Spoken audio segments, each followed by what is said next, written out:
이렇게 비가 오고 날씨가 굿운데 이렇게 열심히 준비해 주시고 또 참여하신 모든 분들 하나님께서 오늘 또 더 특별한 은혜로 함께해 주시는 줄 믿습니다. 우리는 허물도 있고 약점도 있지만 그러나 보혈의 공로를 통해서 우리의 허물과 죄도 용서받고 하나님의 사랑받고 사는 사람이다라는 그런 분명한 믿음과 그 의식을 가지고 사는 사람들입니다. 그래서 우리의 약점도 덮어주시고 새롭게 하시는 그 하나님을 바라보며 사는 것입니다. 오늘 본문 우리가 읽은 말씀은 다윗의 회개시 가운데 가장 절절한 그런 고백이 담긴 말씀입니다. 우리 17절에 오늘 읽은 말씀 보면 이렇게 말씀하죠. 하나님께서 구하시는 제사는 상한 심령이라. 하나님이여 상하고 통회하는 마음을 주께서 멸시하지 아니하시리이다. 다윗은 하나님 앞에 선한 사람이었습니다. 그러나 다윗도 완전한 사람은 아니었습니다. 밧세바 사건과 또 우리아의 죽음을 통해서 하나님 앞에 또 사람들 보기에 큰 죄를 지었습니다. 그런데 다윗은 자기의 죄를 숨기지 않고 선지자 나단의 책망을 받고 나서 상한 심령으로 하나님 앞에 나아간 것을 우리가 알 수 있습니다. 다윗은 깨달았습니다. 하나님은 제사나 겉모습이 아니라 마음을 원하신다는 사실을 그때 새삼스럽게 더 깨달았습니다. 겉으로 번제와 제물을 드리는 것보다 그 안에 담긴 깨어지고 낮아진 심령을 받으신다는 사실을 깨달은 것입니다.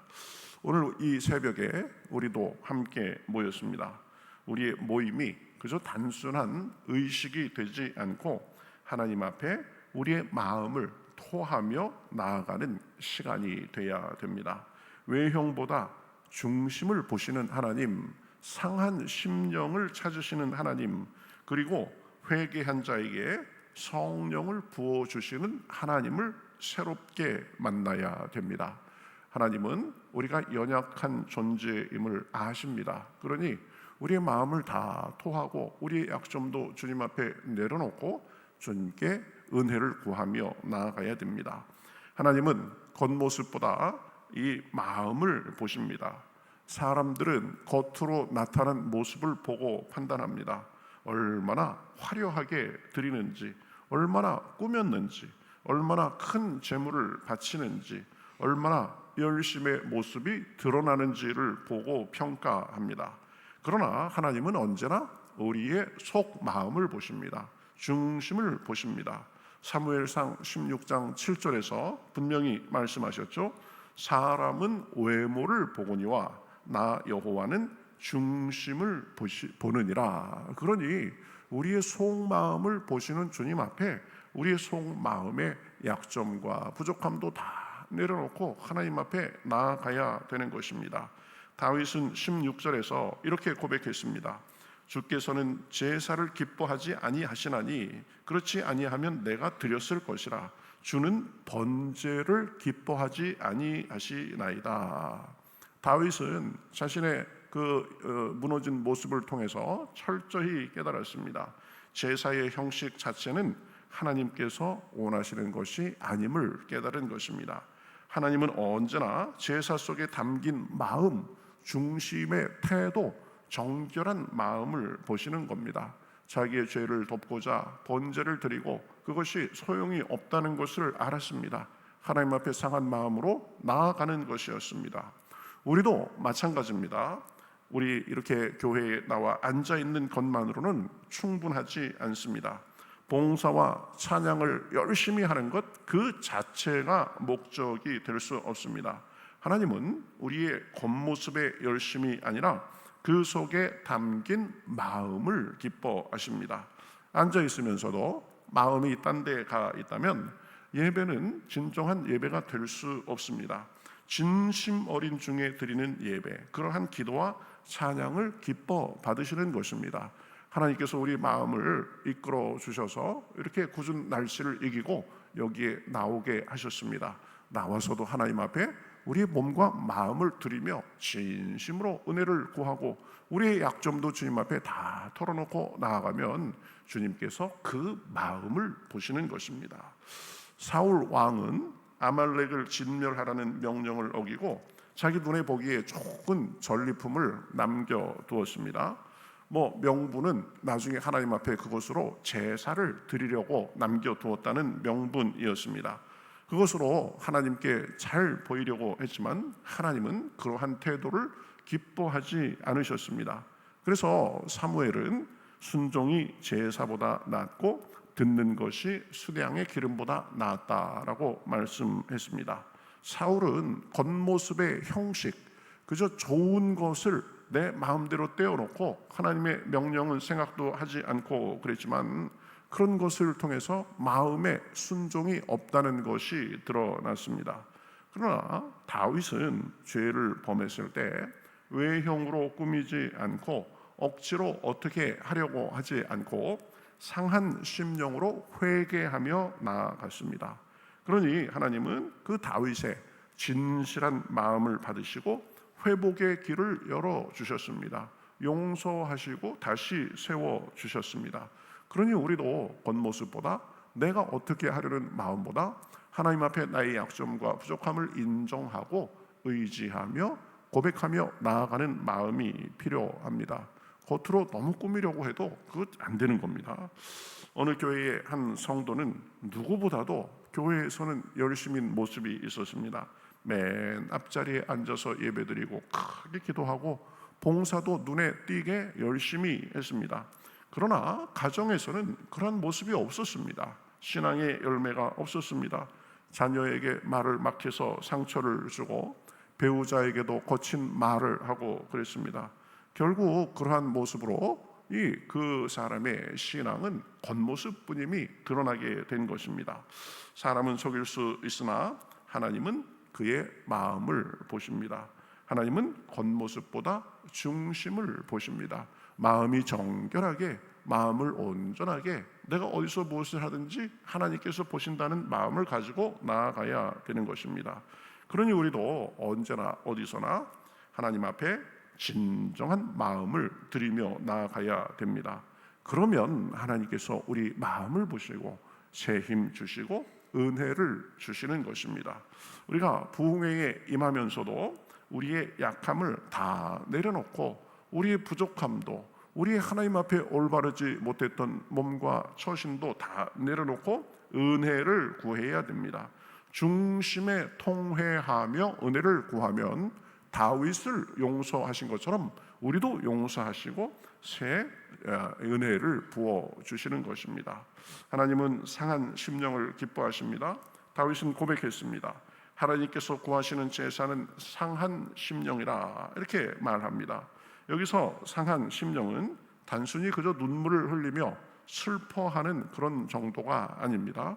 자신의 의와 교만함, 부족함을 회개하고 오직 하나님만을 바라보며 그 은혜를 의지하는 태도를 말합니다.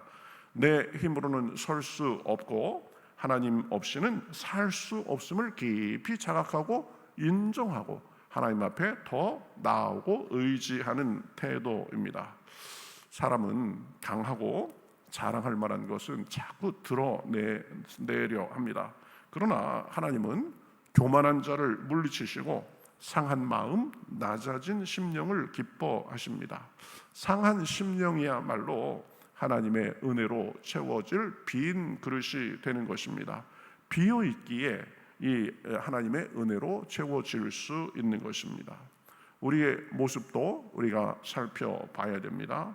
예배와 봉사가 많아도 중심이 교만하다면, 자기 의로 차 있다면 하나님은 기뻐하지 않으십니다.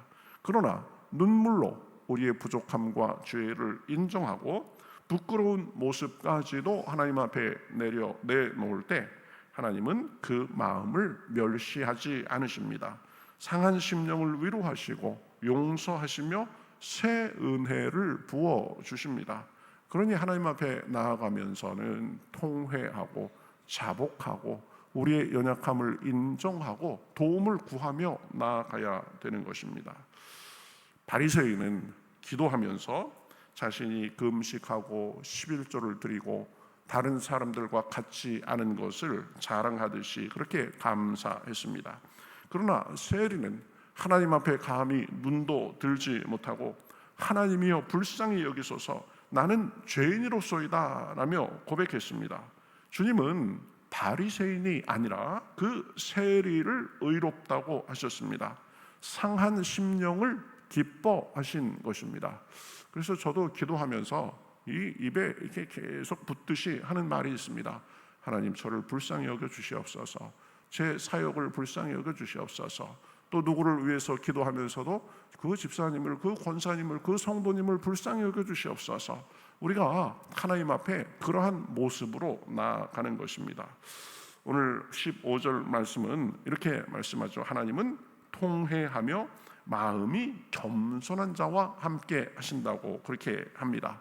그렇죠. 우리는 늘 겸손하게 우리의 부족함을 인정하고 통회하는 마음으로 주님의 은혜를 구하는 마음으로 긍휼을 구하는 마음으로 나아가야 되는 것입니다.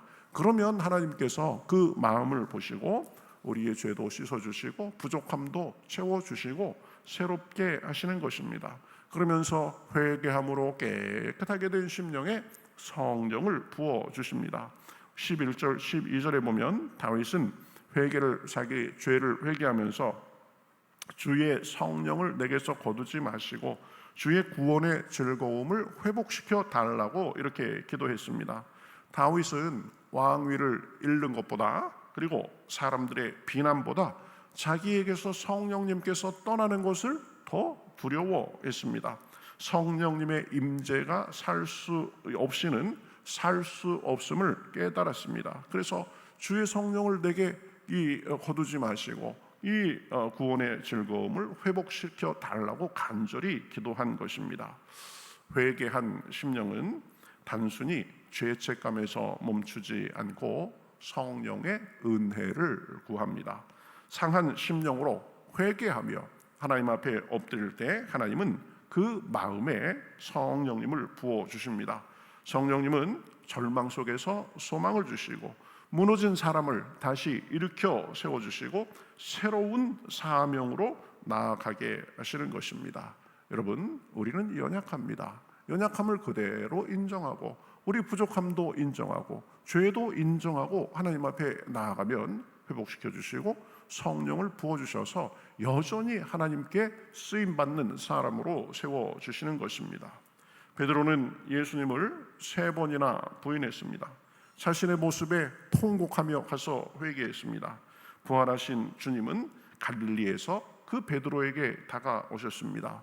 내가 나를 사랑하느냐 3번 물으시며 베드로를 회복시켜 주셨습니다.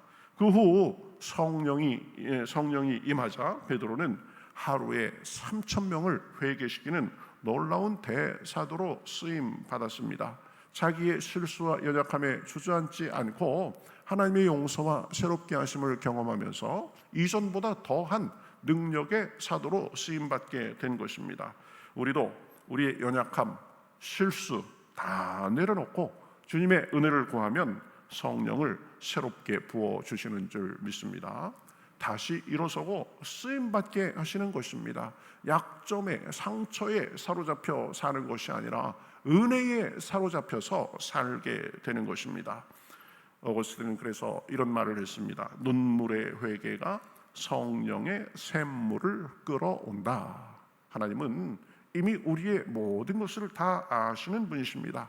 그러니 겉으로 포장하려고 하지 말고 상한 심령으로 하나님 앞에 회개하고 자복하면서 도움을 구하면서 긍휼을 구하면서 나아가면 우리를 용서하시고 성령으로 새롭게 해 주십니다.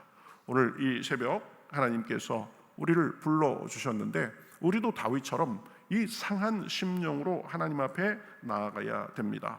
다윗처럼 마음을 찢고 교만을 꺾으며 죄를 고백하고 우리의 약함을 인정하며 나아가야 됩니다. 하나님은 그런 마음을 멸시하지 않으시고 성령으로 새롭게 채워주시는 줄 믿습니다.